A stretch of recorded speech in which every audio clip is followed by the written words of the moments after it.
हाथी और दर्जी की कहानी। एक गांव में एक दर्जी रहता था। वो नेक दिल, दयालु और मिलनसार था। सभी गांव वाले अपने कपड़े उसी को सीने दिया करते थे। एक दिन दर्जी की दुकान में एक हाथी आया। वो भूखा था। दर्जी ने उसे केला खिलाया।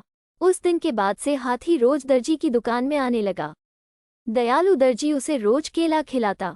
बदले में हाथी कई बार उसे अपनी पीठ पर बिठाकर सैर पर ले जाता। दोनों की घनिष्ठता देखकर गांव वाले भी हैरान थे। एक दिन दर्जी को किसी काम से बाहर जाना पड़ा। उसने अपने बेटे को दुकान पर बिठा दिया। जाते जाते वो उसे केला देते हुए कह गया कि हाथी आए तो उसे खिला देना। दर्जी का बेटा बड़ा शरारती था। दर्जी के जाते ही उसने केला खुद खा लिया। जब हाथी आया तो उसके शैतानी दिमाग में एक शरारत सूझी। उसने एक सुई ली और उसे अपने पीछे छुपाकर हाथी के पास गया। हाथी ने समझा कि वो केला देने के लिए आया है, इसलिए अपनी सूंड आगे बढ़ा दी। उसके सूंड बढ़ाते ही दर्जी के बेटे ने उसे सुई चुभो दी। हाथी दर्द से बिलबिला उठा। ये देखकर दर्जी के लड़के को बड़ा मजा आया और वो ताली बजाकर खुश होने लगा। दर्द से बिलबिलाता हाथी गांव की नदी की ओर भागा। वहां जाकर उसने अपनी सूंड पानी में डाल दी। कुछ देर नदी के शीतल जल में रहकर उसे राहत महसूस हुई। उसे दर्जी के लड़के पर बड़ा गुस्सा आ रहा था। उसने उसे सबक सिखाने की ठानी और अपनी सूंड में कीचड़ भरकर दर्जी की दुकान की तरफ बढ़ा। दर्जी के लड़के ने जब फिर से हाथी को आते देखा तो सुई लेकर बाहर आ गया।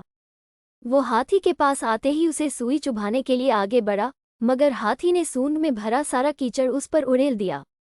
लड़का दुकान के दरवाजे के सामने खड़ा था।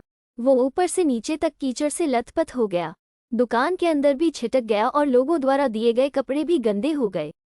उसी समय दर्जी भी अपना काम निपटाकर दुकान वापस आया। वहां की ये हालत देखकर उसे कुछ समझ नहीं आया।